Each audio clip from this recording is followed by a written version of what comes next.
প্রিয় নবম দশম শ্রেণীর শিক্ষার্থীবৃন্দ, আশা করি তোমরা ভালো আছো। যে যেখান থেকে আজকের এই ভিডিওটি দেখছো সবাইকে শঙ্কর টিউটোরিয়াল পার্কের পক্ষ থেকে আবারও স্বাগত জানাচ্ছি। তো আমরা তোমাদের সেট ও ফাংশনের অধ্যায় 2-এর 2.1-এর 1 নম্বর যেটা আছে সেটগুলো তালিকা পদ্ধতিতে প্রকাশ করো, সেখান থেকে আমরা 1 নম্বর এবং ক এবং খ এই দুইটি সমস্যার সমাধান করেছি পূর্বের ভিডিওগুলোতে। আর এর আগে আমরা অনুশীলনী 1 নিয়ে কথা বলেছি। যদি সেগুলো মিস করে থাকো, এই মুহূর্তে উপর একটা লিঙ্ক আছে, সেখানে দেখে নিতে পারো। তো আজকে আমরা গ এবং ঘ এই দুইটি সমস্যা নিয়ে আমরা কথা বলবো। তো গ নম্বরটা কি বলছে দেখো।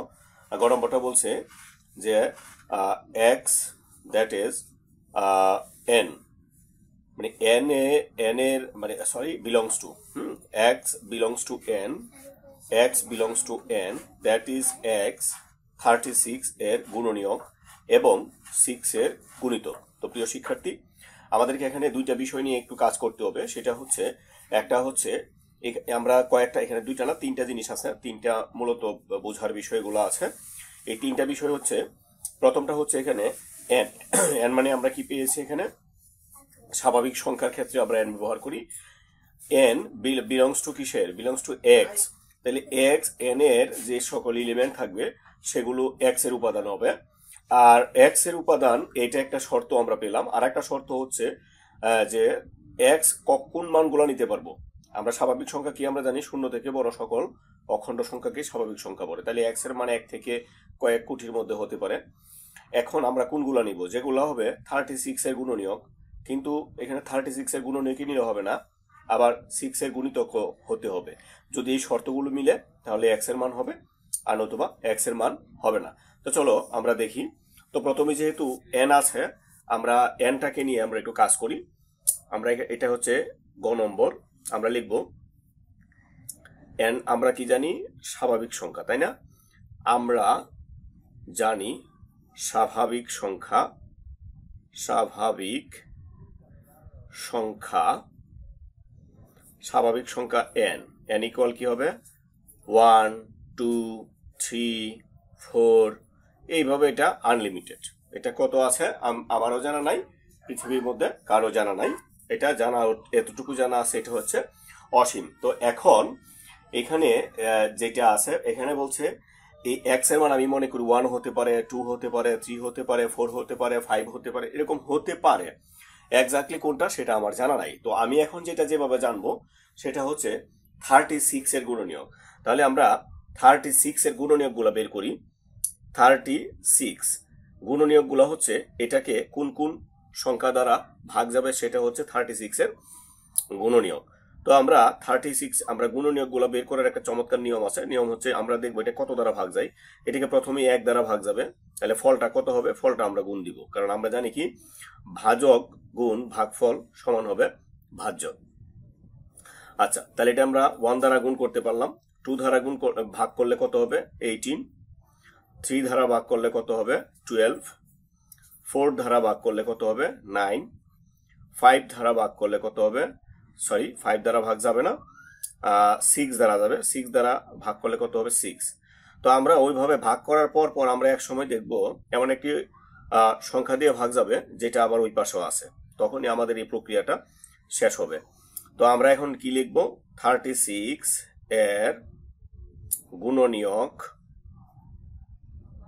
36 এর গুণনীয়ক। এই যে এখান থেকে লেখা শুরু করব, 1, তারপর 2, 3, 4। তো এরপর আমরা দেখি 6 দুইটা আছে, আমরা একটা নিব। তারপর কত আছে, 9, 12, 18, 36। তো এখন কিন্তু এটা কিন্তু লিমিটেড।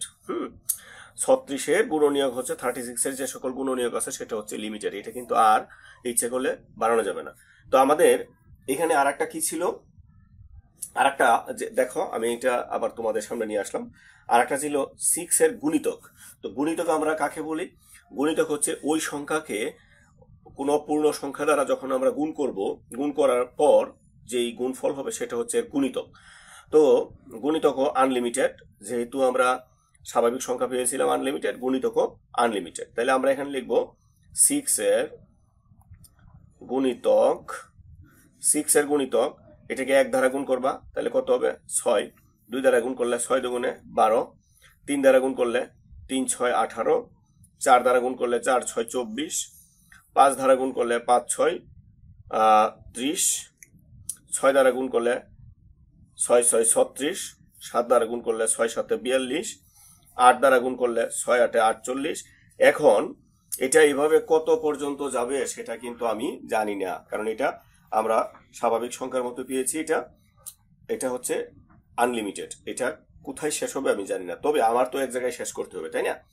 তো আমি যেখানে শেষ করব সেটা হচ্ছে আমরা দেখব, কারণ আমার হচ্ছে 36 এর যে গুণনীয়ক আছে এর ভিতরে এগুলো মিলতে হবে, তাইলে আমি 36 এর পরে আর যাওয়ার আমার প্রয়োজন নাই, আমি 36 পর্যন্ত গেলেই চলবে। তো এখন আমরা দেখব এই দুইটা শর্তের মধ্যে কোনগুলো মিলে। এই দুইটা শর্তের মধ্যে এখানে 6 মিলেছে, তারপর এখানে 9 মিলে নাই, এটা 12, 18 দেন 36। এছাড়া কিন্তু আর কোনো কিছু এই দুইটার মধ্যে যে মিলবে এরকম কিছু নাই। তো আমাদের শর্ত কি ছিল, যে 36 এর গুণনীয়ক এবং 6 এর গুণিতক যেগুলো হবে সেগুলো হবে আমাদের এই x এর মান। তাহলে আমি কি লিখবো এখানে, সুতরাং নির্ণেয় সেট আমরা কি লিখবো এখানে 6 12 18 36। এছাড়া কিন্তু আমার আর কিছু নাই। তাহলে আমাদের গ নম্বর যে প্রশ্নটি ছিল, গ নম্বর প্রশ্নের উত্তরটা আমরা এটা দিতে পেরেছি। তো তারপর ঘ নম্বর যে প্রশ্নটি আছে, আমরা এই ঘ নম্বর প্রশ্নটি আমরা একটু দেখি। এই ঘ নম্বর প্রশ্নটি এখানে বলছে x belongs to n, that is x cube greater than 25 and x to the power 4 less than 264। তো এখানে এটা বলছে কি, যে এখানে এই স্বাভাবিক এমন একটি সংখ্যা x এর মান হবে যেটাকে কিউব করলে 25 থেকে বড় হবে, আবার ওই সংখ্যাটাকেই যদি আমরা পাওয়ার 4 করি তাহলে 264 থেকে ছোট হবে, এরকম সংখ্যা আমাকে নিতে হবে। তো প্রথমেই আমি যেটা লিখব সেটা হচ্ছে এটা ঘ নম্বর। আবারও আমরা লিখব, আমরা জানি স্বাভাবিক সংখ্যা, কারণ এখানে যেহেতু n আছে আমরা এই জন্য আমরা স্বাভাবিক সংখ্যাটা লিখছি। স্বাভাবিক সংখ্যা n ইকুয়াল 1 2 3 4 5, এইরকম আনলিমিটেড। এটা কত আছে এটা কারো জানা নাই। তো এখন আমরা কি করব, তো আমরা জানি কি এর উপাদান সংখ্যা হবে x, তাইলে এই x এর মান 1 হতে পারে 2 হতে পারে, এরকম যে কোনো একটা হতে পারে, তবে যখন দুইটা শর্ত মিলবে তখনই আমরা এটা ধরে নিব। তো তাহলে আমরা এখানে লিখব, এখন x ইকুয়াল 1 হয়, তবে x ইকুয়াল যদি 1 হয় তাহলে আমাদের যেটা হবে এই x এর জায়গায় কত আসবে, x এর জায়গায় আসবে 1, x এর উপর কি ছিল কিউব, আর এখানে ছিল কি গ্রেটার দেন 25, এবং আরেকটা ছিল কি x to the power 4 less than 264। তো আমরা এখন দেখি এখানে একটা শর্ত বলছে, আবার এখানে একটা শর্ত বলছে, এই দুইটা শর্তের মধ্যে কোনো মিলছে কোনটা? এটাকে বলছে কি এটা থেকে এটা বড় হবে, এটার মান কি এটা থেকে এটা বড় হবে? হবে না, তাই এটাকে আমরা কেটে দিলাম। আর এখানে বলছে এটা থেকে এটা ছোট হবে, তাইলে আমরা এটা দেখলাম যে ঠিক আছে, 1 কে যদি আমরা 4 বার গুণ করি, দেখো আমরা 1 2 3 4, তাহলে 1 একে 1 1 একে 1 1 একে 1, এটা কিন্তু আবার এইভাবে গুণ করে ফেলবো না যে 4 একে 4, ওইভাবে না, এটা 4 ভাল লিখে গুণ করতে হবে, ঠিক আছে, এটা পাওয়ার। তাহলে 1 এর বেলায় এটা হয়েছে x ইকুয়াল 2 হয়, তবে এখন কি হবে 2 কিউব 25 এবং 2 টু দ্য পাওয়ার 4 264। তো আমরা দেখি এখন এই 2 কে যখন আমরা 3 বার গুণ করবো, 3 দুগুণে 6, না 6 হবে না, এটা আমরা 2 আমরা 3 বার লিখবো, 2 দুগুণে 4 4 দুগুণে 8, তার মানে এটা কি, এটার মানটা হচ্ছে 8, তাহলে 25 থেকে কি 8 বড় হয়েছে? হয় নাই, তাহলে এটা আমরা কেটে দিলাম, যে শর্ত ওটা মানে নাই। তারপর এখানে এটা 2-কে যখন আমি 4 বার গুণ করবো, 2 দুগুণে 4, 4 দুগুণে 8, 8 দুগুণে 16, তার মানে এটাও কিন্তু এটার চেয়ে ছোট, তার মানে এটা ঠিক আছে। তো আমি এখন এই কাজটা কত করব? আমি এই কাজটা করব দুইটা যতক্ষণ পর্যন্ত না মিলছে। এবং কখন শেষ করব? তখনই শেষ করব আমরা প্রথমে এই পাশ কাটা গেছে, মিলে নাই, যতক্ষণ পর্যন্ত ওই পাশ কাটা না গেছে। ঠিক আছে? আচ্ছা, x ইকুয়াল যদি 3 হয় তবে 3 কিউব 25 এবং 3 টু দ্য পাওয়ার 4 264। এবার আমরা দেখি 3-কে যখন আমরা 3 বার গুণ করবো কত হবে? এটা 27 হবে। ঠিক আছে? তাহলে এটার সেইটা বড়, মিলে গেছে। আর 3-কে যখন আমরা 4 বার গুণ করবো, 3 3 9, 3 9 27, 3 27 81, তার মানে এটার সেটা ছোট আছে।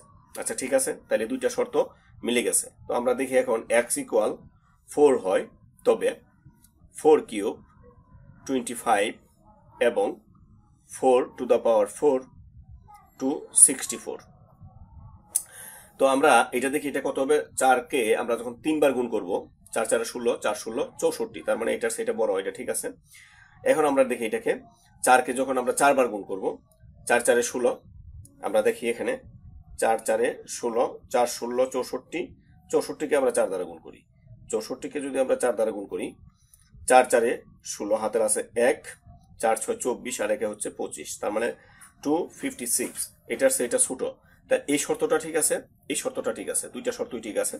তো আমরা এখন দেখব x ইকুয়াল যখন 5 হয় তখন 5 কিউব গ্রেটার দেন 25 এবং 5 টু দ্য পাওয়ার 4 264। তা আমরা দেখি এটা কত হবে? 5-কে যখন আমরা 3 বার গুণ করবো, 5-একে 5, 5 5-এ 25, 5 25-এ 125, তার মানে এটা সেটা বড়, এই শর্তটা ঠিক থাকবে। আমরা এখন দেখবো 5-কে 4 বার গুণ করলে কত হয়। 5 গুণ 5 গুণ 5, আর একটা হচ্ছে 5। তাহলে এখানে আমরা দেখি 5 5-এ 25, 5 25-এ 125, 125 5-এ 625 হবে। তো 625 যদি হয় তাহলে এখানে কিন্তু এটার সেটা বড় হয়ে যায়, তার মানে এই শর্তটা এখন আর মিলবে না। তো এখন আমি বলছিলাম কি যে এই পাশ একটা পাশ যখন মিলবে না, তখন যখন আমরা এভাবে গুনে গুনে যাব, যখন আমরা অপর পাশ যে পাবো মিলে নেই, এই পর্যন্ত এটা শেষ। এখন মানে আমি যতবারই নিব x ইকুয়াল যদি 6 নেই, এই শর্ত থাকবে, এই শর্তটা মিলবে না। তো এরকম ভাবে এখন যতগুলো হবে ততগুলো আর মিলবে না। তাহলে আমরা এখানে কি পেলাম?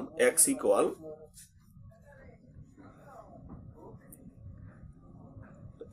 আমরা কি পেয়েছি? 3 4। এই 4 3 4 মিলা দুইটা হওয়াতে শর্তদ্বয় পূরণ হয় হলে, সরি এখানে এটা দিবা না, x ইকুয়াল এটা দিয়ে দিবা, হ্যাঁ, হলে শর্তদ্বয় পূরণ হয়, শর্তদ্বয় পূরণ হয়। সুতরাং নির্ণেয় সেট সেটা কত? সেটা হবে এই যে 3 and 4। তো তাহলে আমরা এই দুইটা আজকে শেষ করলাম। আগামীতে 2 নম্বর যে প্রশ্নটা আছে সেট গঠন পদ্ধতিতে প্রকাশ, সেটা আমরা করব। তো আজকে এখানে বিদায় নিচ্ছি, ভালো থাকবো সবাই।